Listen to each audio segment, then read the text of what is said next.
Today on the podcast, we have Dr. Langer, scientist, inventor, and entrepreneur, and one of the most cited researchers in history, often called the Edison of Medicine. Dr. Langer is one of 9 institute professors at MIT, which is the highest honor that can be awarded to a faculty member. Langer's research laboratory at MIT is also the largest biomedical engineering lab in the world, with over $10 million in annual grants and over 100 researchers. He's written over 1,600 articles, which have been cited almost 500,000 times. Dr. Langer has also received over 220 awards and served as chairman of the FDA Science Board, its highest advisory board, for over 10 years. What makes Langer so special is that he is not only an academic, but also an entrepreneur, and he's repeatedly turning frontier science into groundbreaking companies, with patents licensed or sub-licensed to over 400 companies. He's also the co-founder of multiple companies, most notably Moderna, which discovered the COVID-19 vaccine.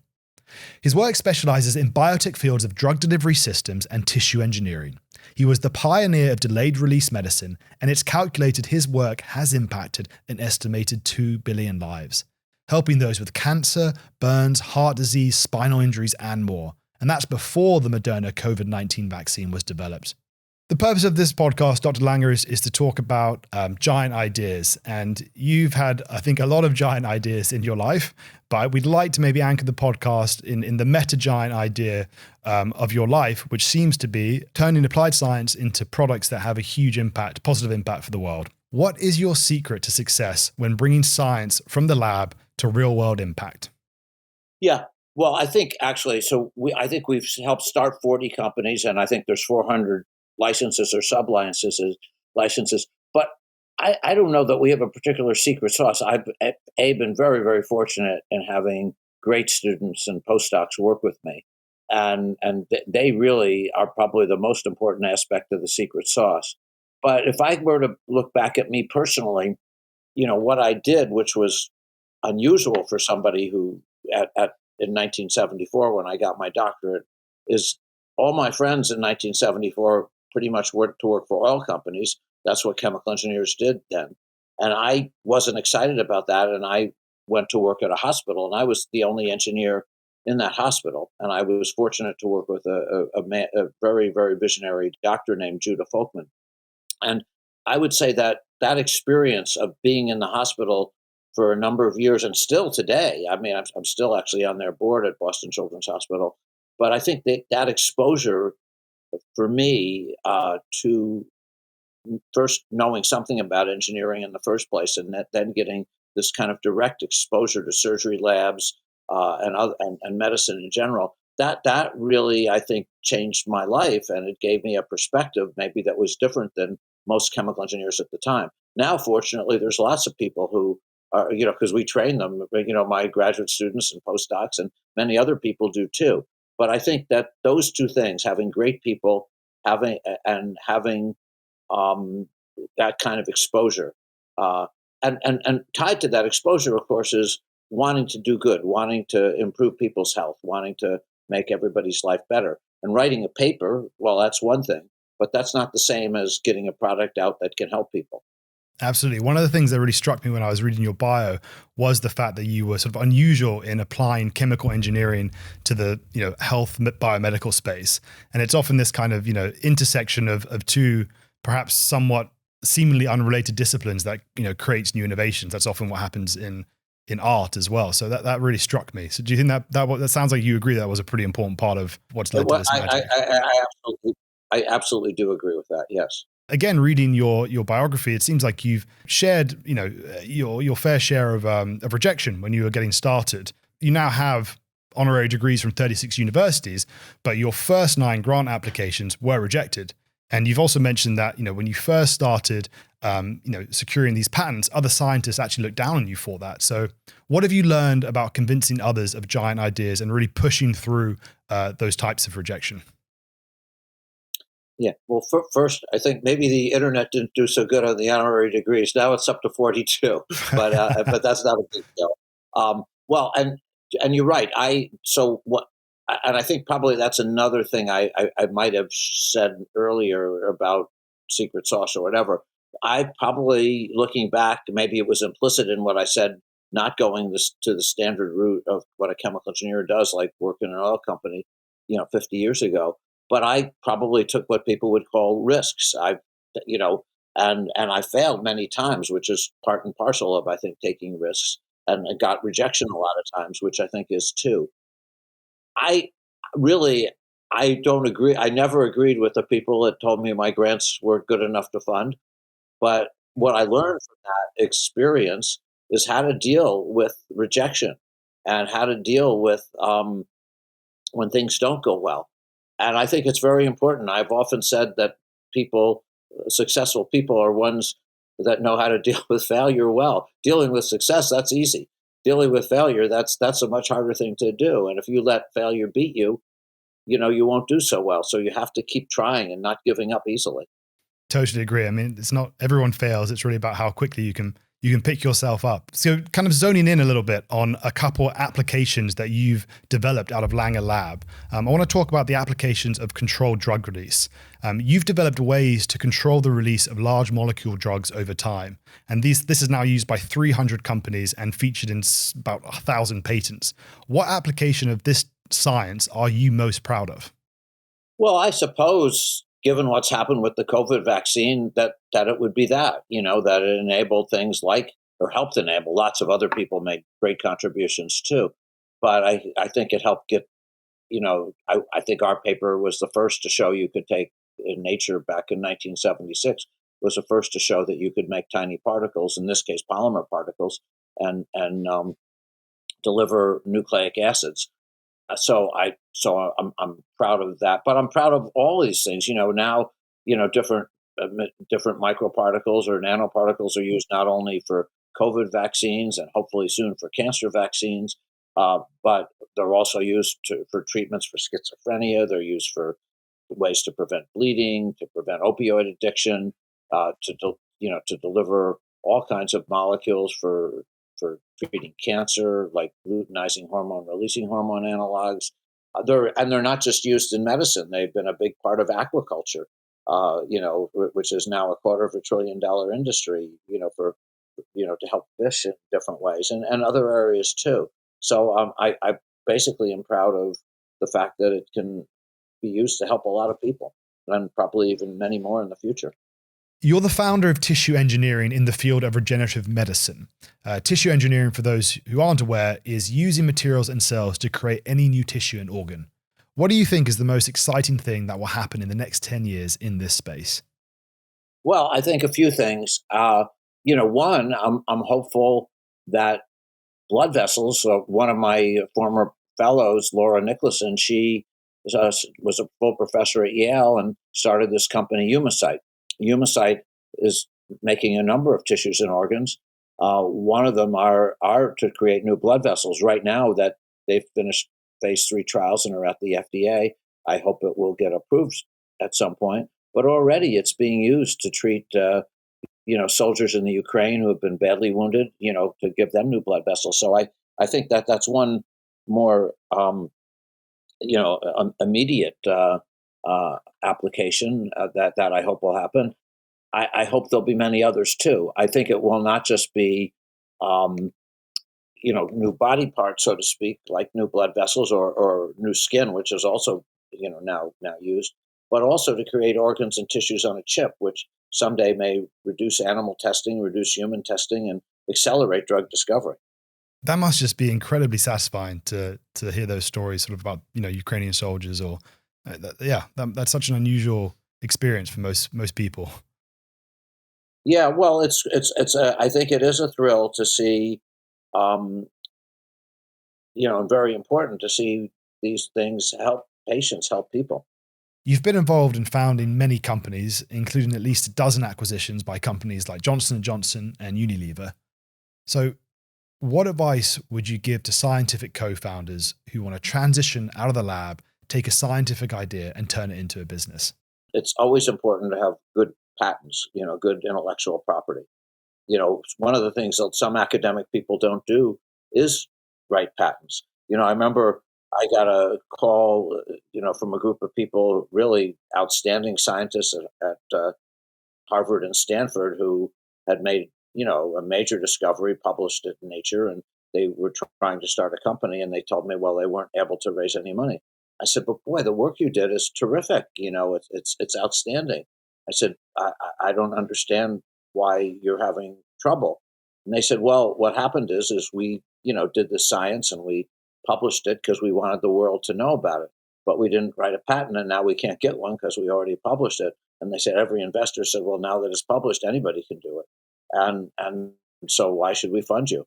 And so I think really by the way, I'm all for letting the world know.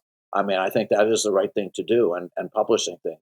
But I think you also want to write patents if you're trying to achieve what you just said, because investors will not give you money, especially in the medical area, without patents. So that's one piece of advice that I would give you, that I'd give them. The second is that it's a team effort. When I've gotten involved in starting companies, I mean, I might be able to help on some of the scientific things, but but the companies where we've done well, I've also worked with very, very good business people, good financial people, good venture capitalists, good CEOs, good regulatory people. I mean, it's a real team effort. Are there any downsides to patents? I've heard some people be somewhat critical of them. And you said earlier in your career, some of your fellow scientists criticize them. So what would be the downside of being patent focused? Well, I actually feel that it's still, I mean, how should I say this? The downside that people might say is that if you have patents, then that prevents other people from doing things.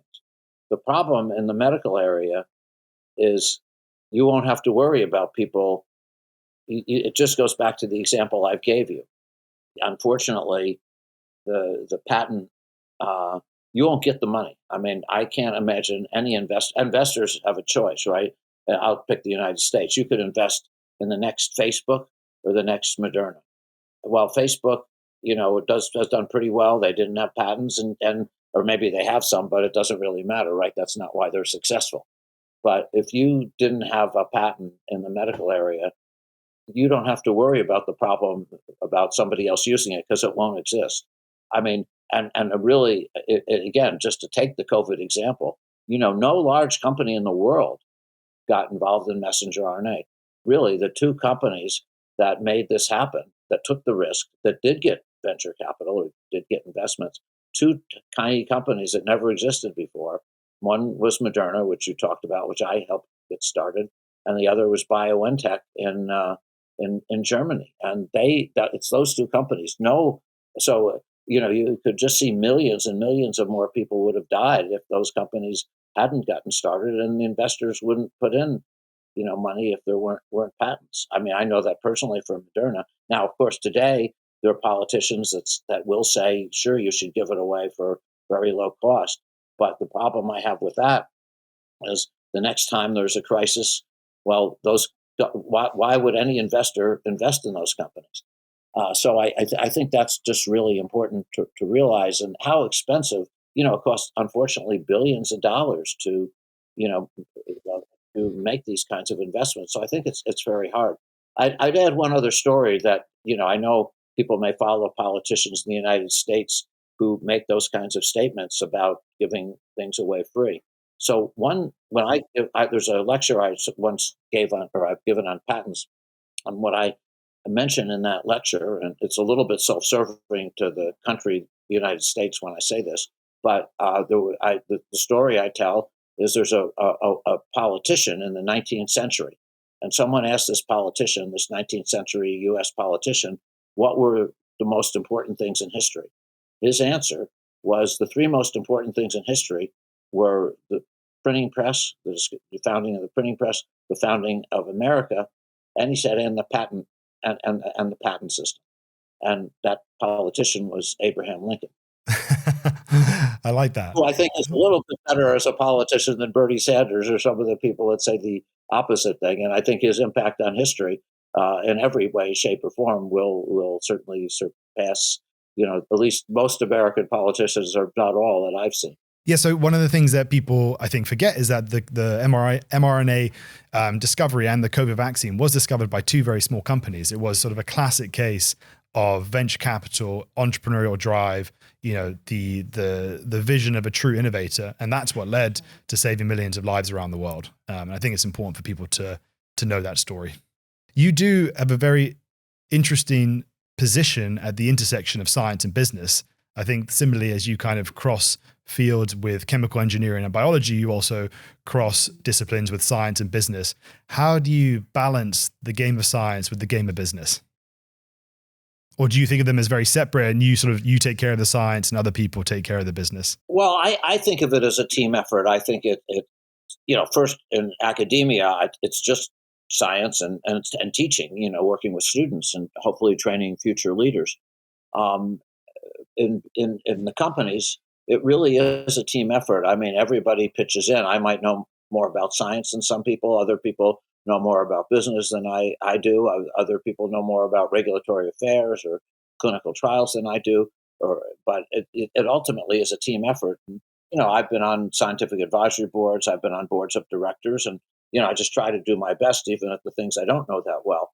But really, I think ultimately these things are a team of people working together, and that's That's what what makes them work. it's. Yeah, at the end of the day, it's teams, people coming together around a vision. Though I have heard a lot of compliments around your leadership style, which is described as, sort of clear and direct, but also very supportive. Yeah, I think that's fair. I mean, that is what I try to do. I want people to know right where they stand and where I stand. But I believe in, when you're doing really important things, people should understand that they're doing really important things and they can really make a difference in the world. And any finding, is that even a small step forward is important, and that failure is okay. Is there anything that you regret putting into the world despite its success? Well, not I really don't. I mean, I think that I again, I'm only a part of, anything that's good, of course, can probably be twisted and used for things that are bad. Um, but I still believe in the human race overall for doing good. So I feel like when I look at the new medicines that we've played a role in, or even other things we've played a role in, we've ended up playing a role in, as I mentioned, aquaculture. We've played a role in certain types of cosmetics, in nutrition. I all of those, at least our intents have been to make people happier or healthier, and I like to think that they have. That doesn't mean that there aren't people who are going to say COVID vaccines are bad, or that. But I don't think that what they do, I don't regret it because I feel they've helped many, many more people. I mean, I certainly never want to see anybody suffer. Um, but I just feel, again, it goes, a lot of it is your point about people understanding the risk reward ratio. You've had a really interesting seat, both as an innovator, an entrepreneur, and also, chair of the FDA's advisory board. There's a lot of criticism about getting drugs to market that, the most expensive part of that process is the clinical trials. And perhaps there's some perverse incentives from the pharma companies who want to keep that expensive because it kind of creates a serious moat for them. What do you think about that? Well, I think really the reason I think things are slow is caution and sort of the, what should I say, the mandate of the Hippocratic Oath of first do no harm. In other words, I think that the FDA and I think other regulatory authorities too are cautious and want significant clinical trials to know that things are safe before they ever approve them. And that to me has been the number one cause for slowness. And also, I'd say the number one cause for the giant expense. Um, so, I mean, and it does again get to the risk reward ratio. There have been times in history, COVID being one, AIDS being another, where I think those people, and again, probably to your point about risk reward ratio, because the risk was so terrible that sometimes they move faster. But I think in general, even in diseases like cancer, a lot of times they will not. I mean, one could argue with that, but maybe you should move that risk reward ratio differently. But I think I think it's right. I don't think that. By the way, pharmaceutical companies want the trials to be that expensive. Almost That's a everyone conspiracy that theory. I've talked to, I think it is. I mean, I think it must be. I mean, only because, I mean, even if one was interested in making more money, I mean, they would be interested in faster approvals, and and they would be interested in lower costs so they could spend it on other things, whether it's making new drugs or whatever it is that they'd spend it on. But their earnings would be higher, so which their stocks would go up. So I don't think that that's the case. I mean, my feeling when I talk to people working at, I mean, I've heard all kinds of conspiracy theories, but my feeling when I've talked to people at pharmaceutical companies or any medical thing, I mean, pretty much everybody's doing it because they want to see people's health improved and they believe in what they're doing. I mean, myself, I mean, I it goes back to what I said earlier. If I was a person, would I feel more fulfillment working at a company that was trying to make a drug or a device that would save people's lives, or would I feel more fulfillment at Facebook? Well, at least for me, I would rather spend my time on trying to help somebody be better educated or live longer. I'm not trying to put Facebook down per se, but I just feel that that's a comparison that I would make. Shifting gears a little bit, you said you had issues paying attention in high school, which is, I think, a common refrain for people who go on to do very interesting things, and that you think potentially you had ADD. Do you think this ADD has played a role into how such a prolific inventor you've been? You know, that's a very interesting question. I don't have what I call the control experiment to know that one way or the other. Um, Spoken like a true I scientist. don't. Yeah, I really don't know. I mean, it may have. Certainly, people have said things like that, but I really, I just don't know well enough. I mean, whether it did or it didn't. I wish I did. I mean, I'm definitely, because of ADD, I'm a multitasker, but really, I think the inventions came from curiosity driven research and wanting to do good in the world. This is a question I'm excited to ask, but you said in certain interviews that when you're a student, you're judged by how well you answer questions, but in real life, you're judged by how good your questions are. So what is a question you're grappling with right now? Well, there are a lot, I mean, that we're working on. You know, we're actually, when you mentioned, we talked about tissue engineering before, we're trying to, and I don't want this to sound like too much science fiction, but we're working with Liwei Tsai at MIT, and I have a postdoc, Alice Stanton, trying to make a brain on a chip, you know, and you can even make these personalized. But the reason we're trying to do it, I mean, it's obviously not a real brain, is there's so many terrible brain diseases like Alzheimer's and Parkinson's and you know, Lou Gehrig's disease, which is ALS, and many others. And I feel like if we could do this, you know, we might be able to make, you know, really, you know, hopefully change that paradigm of brain diseases and discover, you know, new things in the brain and maybe new drugs someday. So that's one example. But there are a lot of things we're working on in the lab. We're doing a lot of things with the Gates Foundation to create new medicines and better nutrition for the developing world and lots of other things too. I have over 100 people in the lab, so we have quite a few questions we're asking. Wow, is that the next frontier And yeah, then? Brain chips. I think it could be. Other people are working on things like that too. You know, a lot of it's been what we call organized. We're trying to, you know, create use tissue engineering approaches to create this. But Alice has done an amazing job. And how about nanotechnologies? I mean, the whole area of nanotechnology and drug delivery. I mean, that's been a giant area that we've worked in for many years. The kinds of things we're looking at there, some with Dan Anderson, who was one of my former postdocs and now full professor at MIT, are creating nanoparticles that can target drugs to specific tissues, um, drugs to develop ways to make better nanoparticles, including using artificial intelligence approaches to figure out what the best lipids are, uh, trying to make better nanoparticles that might give higher antibody titers for vaccines, uh, and lots of other things too. Amazing. Well, you turned down 20 jobs at big oil companies when you graduated from MIT, and I think the whole world is very happy that you did that and ended up doing what you did instead. 700 people attended your 70th birthday. That's a sign of a life well lived. What do you think is unique or different about you that has made it possible to live the life of Dr. Langer? Well, I've been very fortunate. I'd say on the professional side, working as a postdoctoral fellow at Children's Hospital with Judah Folkman, who I felt was a great man and really a great mentor and a visionary scientist, certainly made a huge difference to me. Being, like I said, the only engineer there in the mid 1970s, I learned so much that I think would affect my whole life.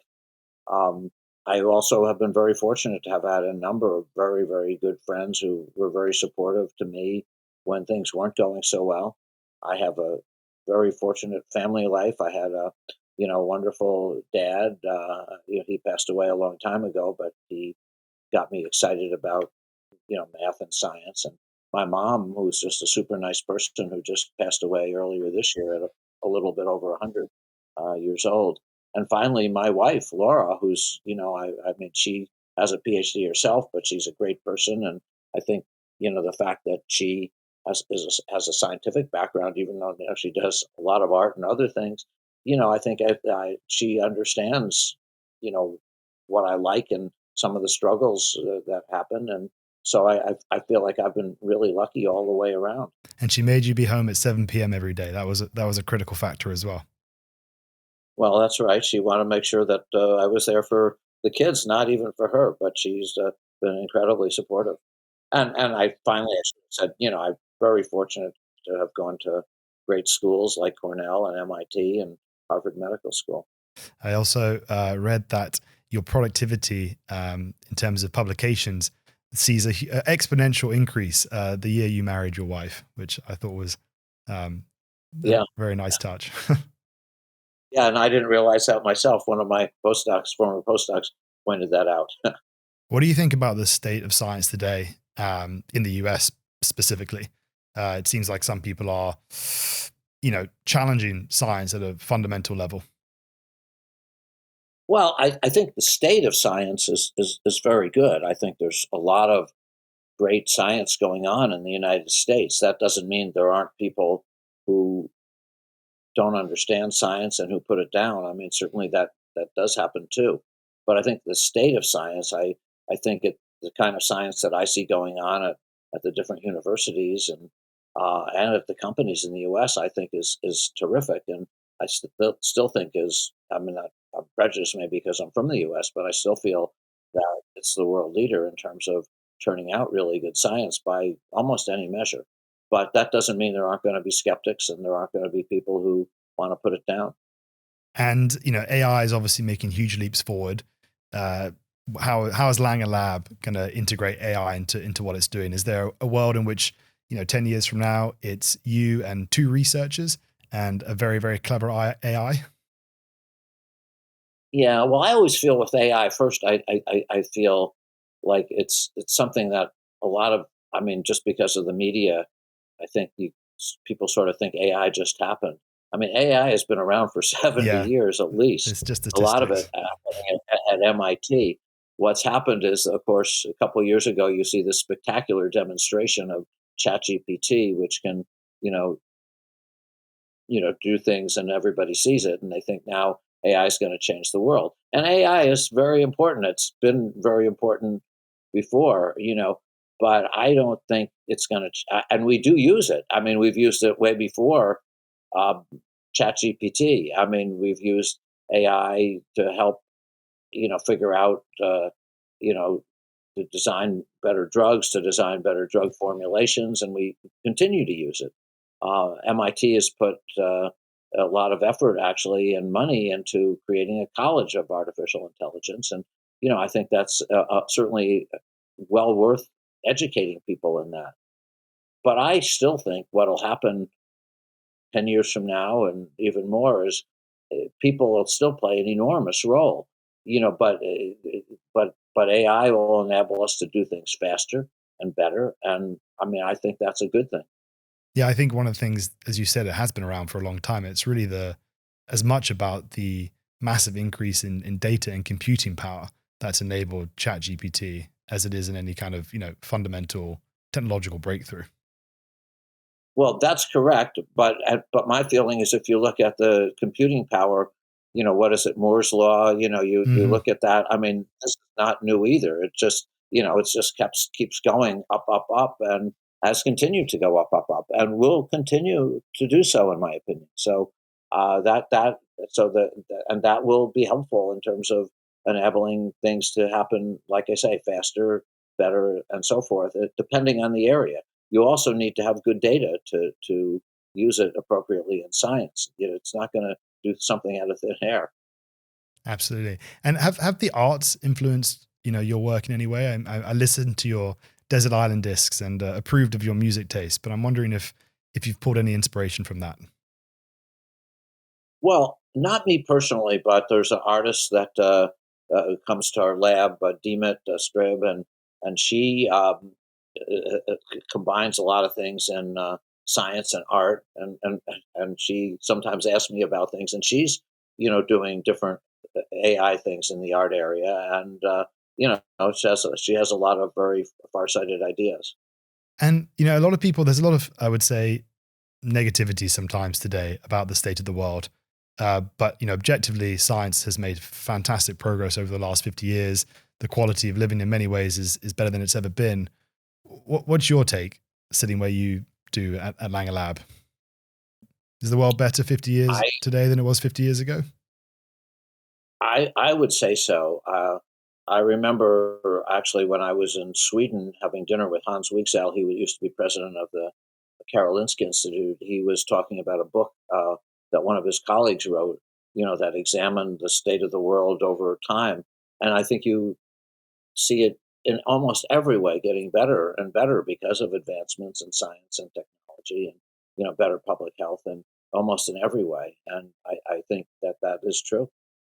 Yeah, and I think in some ways your Langer Lab is this fantastic microcosm. It is a giant idea, but you see, hundreds of small giant ideas start as ideas and then go on to have these big impacts. So you probably have great faith in humanity because I think you see what it can do every day. Yeah, I do have great faith in humanity. I'm not. I certainly know that not everybody does, but I just think that science can do great things and people can do great things at every level and make the world a better place. What would you tell your grandchildren about, pursuing their passions or, figuring out a path which would hopefully be as fulfilling as yours? Well, I think you asked the right question, and I always tell people that pursuing your passion is the important thing. Whatever your passion is, I don't think it matters as long as as long as it's doing something good. And I, when students come to my office, I've had students come to my office and say, "Well, I'm majoring in this, and I don't like it, and I want to quit." And they say, "I say, well, you should. You should do what you love." I mean, I don't make that simplistic. But then what I was going to say is, I said, "Well, why do you feel that way? Why you hate it and you don't like it? Why you keep pursuing it?" And they say, "Well, my parents said I should do this because I'll make more money doing it." And to me, that's not a good reason for doing something. I mean, obviously you need to make a living, but I think pursuing your passion, I think is the most important thing you can do in any area. Like I said, for me, I picked by far the lowest paying job of any that I got offered, after I got my doctorate, but I'm glad I did. It changed my life. And so that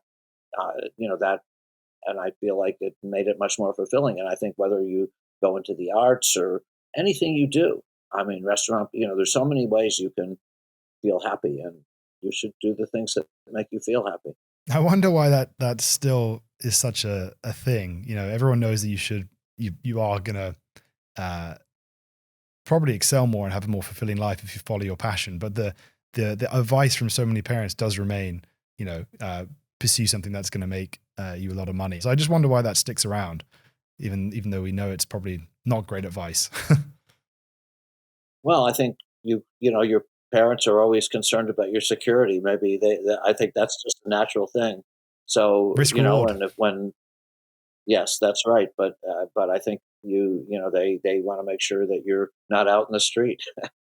Dr. Langer, I think you've been so generous with your time. I've had a fantastic time speaking with you. It's been a real privilege. Please continue to deliver the likes of Moderna to the world, and we'll be very, very grateful. Well, thank you for having me, and you did an excellent job on your questions. Thanks so much. Thanks so much.